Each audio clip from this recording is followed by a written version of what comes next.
Hello, welcome to the show. I'm Debbie Miller, and I'm host of Move or Improve with Debbie. And my clients are baby boomers and their parents who are interested in making decisions about all phases of their current lifestyle. One of the things that we talk about quite a bit is, should you buy in an active adult community? There are hundreds of active adult communities all over the country. And builders are recognizing that baby boomers want to sell their homes and move. And so they are building active adult communities by the barrelful, really. They can't get the land fast enough to get them going. But I wanted to talk to you today about the pros and cons of buying in an active adult community. You may be ready to sell your home and move to an easier lifestyle, and that's great. But don't think that this is just going to be a walk in the park. You have to do some serious research, and it's going to take time. So I'm going to discuss what to look for in an active adult community and points that you should consider as you make your decision. A little bit of history here. The first active adult community was built outside of Phoenix, Arizona in the mid-50s. And believe it or not, it's still a vibrant community today. Sun City outside of Phoenix, Arizona. Baby boomers are retiring at a fast pace, and builders are scurrying to fill the needs of this generation. But baby boomers of today want to lead vibrant lifestyles as long as possible. And many of them will sell their more expensive homes and move to a less expensive home to save on taxes or enjoy better weather, be convenient to amenities in the community as well as outside the gates. A lot of them will sell the house with the floor plan that just doesn't work for them anymore, and they buy a new home with a larger floor plan or a differently arranged floor plan that they really love. So one occupant of the property typically has to be at least 55. So when you're looking at communities, ask yourself these questions. First of all, what's your budget? Selling your home and buying something less expensive allows you to invest the difference. Your realtor can give you a good idea of what the value of your current home is and an estimate of your proceeds. But you may have a mortgage, and you'll be paying a monthly homeowner association fee to maintain the amenities that are in the community, like the pool, the fitness center, clubhouse, community gardens, walking trails, things like that. But you won't have exterior maintenance to do yourself, but you will have to pay the people who take care of it for you. It'll cover the insurance, the roads, taxes, pay the workers' salaries, and your meals and health care will be extra, so you have to include those numbers too in your budget. Second thing to look at is what universal design features does the home have. Builders include wider hallways and doors and have one-level living with a possible loft upstairs for the grandkids. Higher level toilets to make it easier to live in your new space. Higher cabinets in the bathroom and the kitchen may be a plus too. You'll want to make sure that the shower area has been reinforced behind the tile so you can add a grab bar later if you need it. And curbless showers are great, but many builders will charge extra to provide this, but it's really worth the extra money to get that feature. Third thing to think about is, what amenities does the community provide? Well, if you don't play golf, do you really want to pay a monthly fee that covers the cost of maintaining the greens?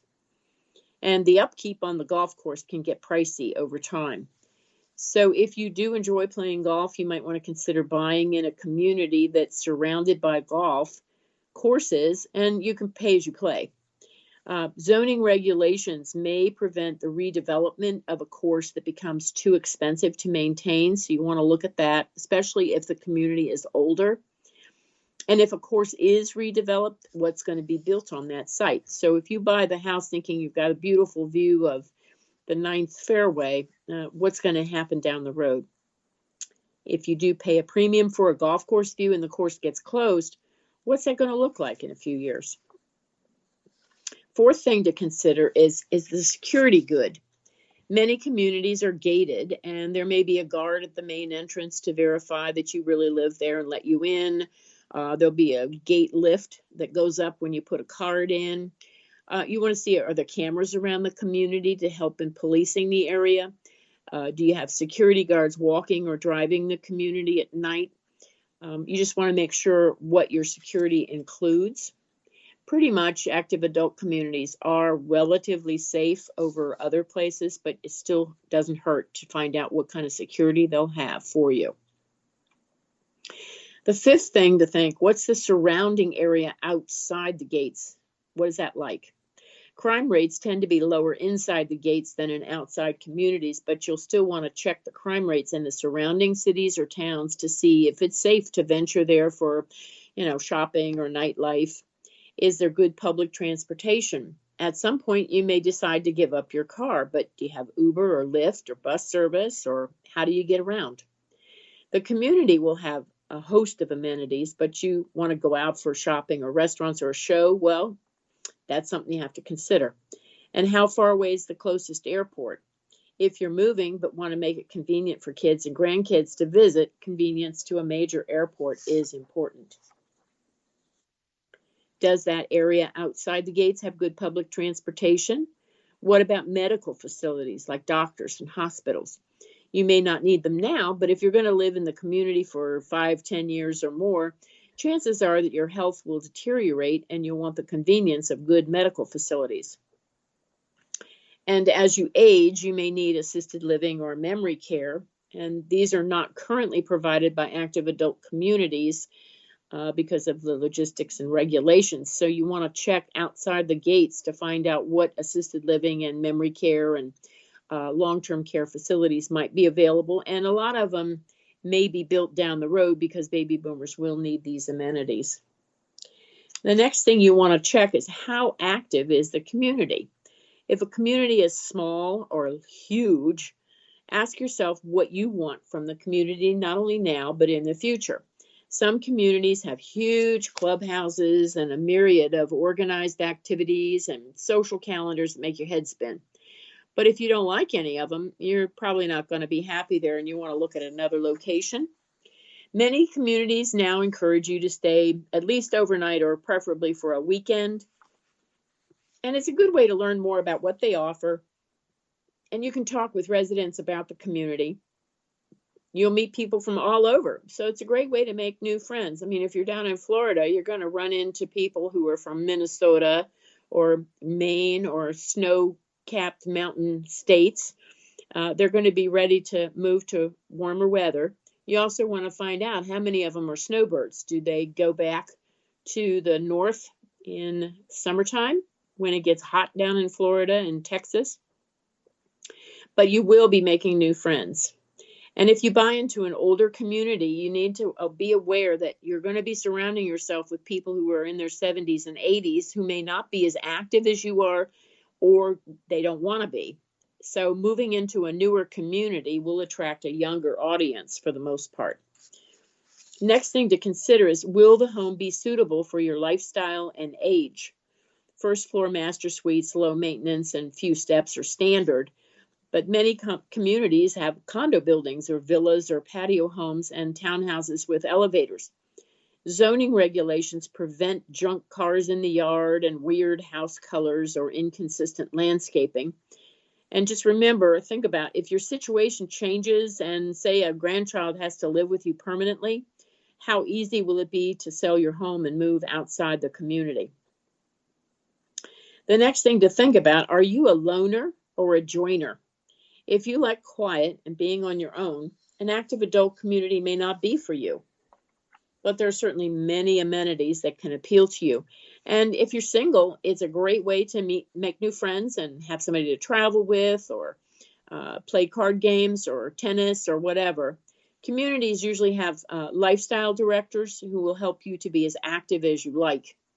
Active adult communities can help cure loneliness.